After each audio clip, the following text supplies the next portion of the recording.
Okay, ladies and gentlemen, of course, I feel lonely when a day ends without sharing anything with you. So today I want to share with you the poem known as The Poor Man, composed by Swahili people, maybe from Tanzania or from Kenya. The Poor Man.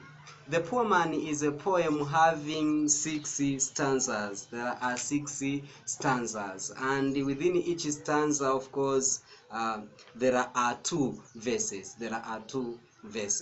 So, the title is The Poor Man. Let me recite it directly because it is also one among the poems I really like them. One of the poem I like. So the first stanza says, "The poor man knows not how to eat with the rich man. When they eat fish, he eats the head." Second, invite a poor man and he rushes in, licking his lips and upsetting the plates. The poor man has no manners. He comes along with the blood of lice under his nails. The face of a poor man is lined from hunger and thirst in his belly. Poverty is no state for any mortal man. It makes him a beast to be fed on grass. Poverty is unjust. If it befalls a man, though he is nobly born, he has no power with God. This is a good poem, of course, I really like. So please, you're welcome and listen to the analysis of this poem. I think everyone knows that this poem is centered on poverty as the main theme. So this poem, of course, talks about village life, how people do live in villages. You see, for instance, a poor man who lives in the village and there is rich people in the village itself. When that poor man goes to eat a certain food in that place, normally when the rich people eat fish, the poor man eats what? Head. So you're welcome. The title of this poem is direct. It is direct because the title is The Poor Man, and what is being talked about here is the behavior or characteristics of a poor man. The characteristics and the behavior of poor man. So this poem generally talks about the characteristics or features of people. So here this poem tries to describe different people, the way they eat, etc., etc. So of course it is direct, as I have said, because it reveals the characteristics and the life of poor person, how he or she eats. And a part of the type of the poem, of course, this type of the poem is a modern poem. As I have said, we say that it is modern because modern does not follow rules of forming poems like rhyming pattern, etc., etc. So here there is no rhyming pattern. That's why we say it is a modern poem. And according to the form, this poem is made up of 6 stanzas, and I have said, and within each stanza there are 2 verses. Remember, a stanza is a collection of verses. So here, as you can see here, I can show you here, as you see, this poem here has, of course, 2 verses within each stanza. And on the part of language, of course, the language used, as you have heard, of course, the language is very simple and clear. Everyone understands what the poem is. The poem talks about.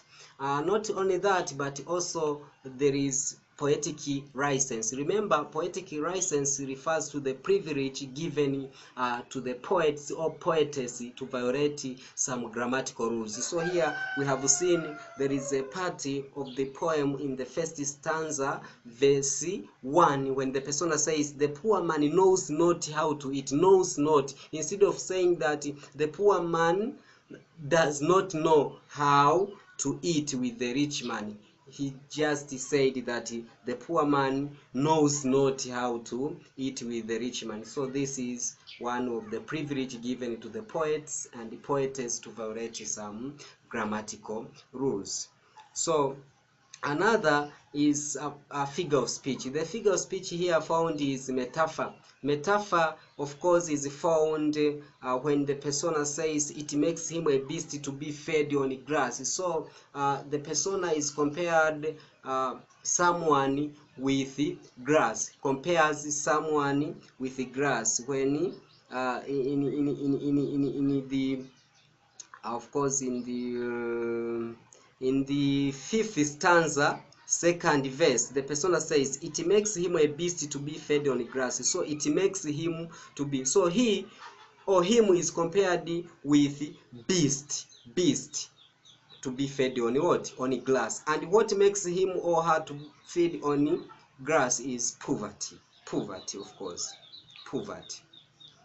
And not only that, metaphor, remember metaphor is a comparison. As I said, you compare two dissimilar things without using words like resemble to, as, etc. So here you compare directly without using such conjunctions or conjunctions. And not only metaphor, but also there is the use of imagery. Remember, imagery is the use of mental pictures which are created in reader's mind. And here, of course, we can create mental picture when the persona says that invite a poor man and he rushes in licking his lips and upsetting the plates. You may feel something. But also when he says that the poor man has no manners, he comes along with the blood of rice under his nails. You may feel blood of rice under his nails. So you may feel that, oh, how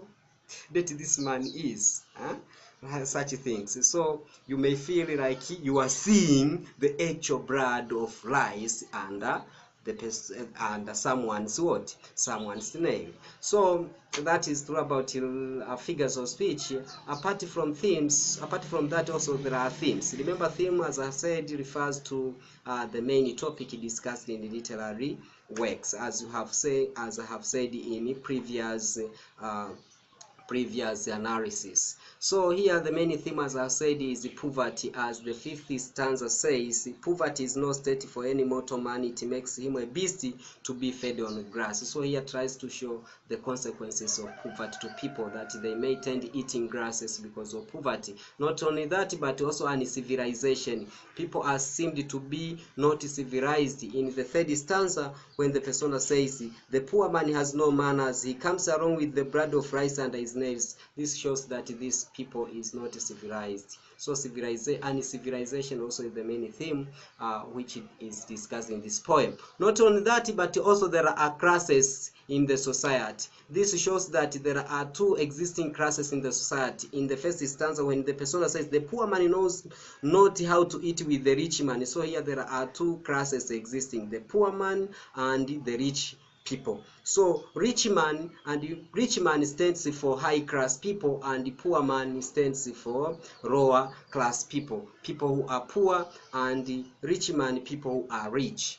Not only classes, but also greediness in the second stanza. Greediness in the second stanza. Invite a poor man and he rushes in, licking his lips and upsetting the plate. To lick lips means you are greedy. You are greedy of eating some food. Also, apart from this, we can also analyze messages like, of course, one of the best message we can get here is that people should be treated equally despite of their economic status, whether poor or rich. They are supposed to have equal distributed or equal treated. For instance, a poor man eats the head. It means these people are not well, of course, treated. They are not equally treated, as the persona says in the first stanza. The poor man knows not how to eat with the rich man. When they eat fish, he eats the head. And also relevance of this poem. This poem, of course, is relevant to any society where there are people in the society who face different problems of famine, like famine which is caused by lacking food, by lacking what? food. So if there are people in your country, they are lacking food, so this poem of course is relevant. So what they are supposed to, of course, they are supposed to work hard, although they live village life. As I've said, this poem of course is centered on village life. That's why what I discussed are based on people who live in the village. Please, I have nothing to share with you. Over. So what I beg you is to subscribe my channel, to like, and if possible to comment, and if possible to add suggestions, opinions, which in one way or another can help me, of course, to enhance and to increase my effort and go on trying to talk about this. Of course, this is an educative channel. You are welcome for addition for whatever you think may help in one way or another. If you fail to contact me by using this YouTube channel, please subscribe, like, and if possible, send me messages through my email address godsonanthony@gmail.com or a godson222@gmail.com. Thank you very much for listening. Bye bye.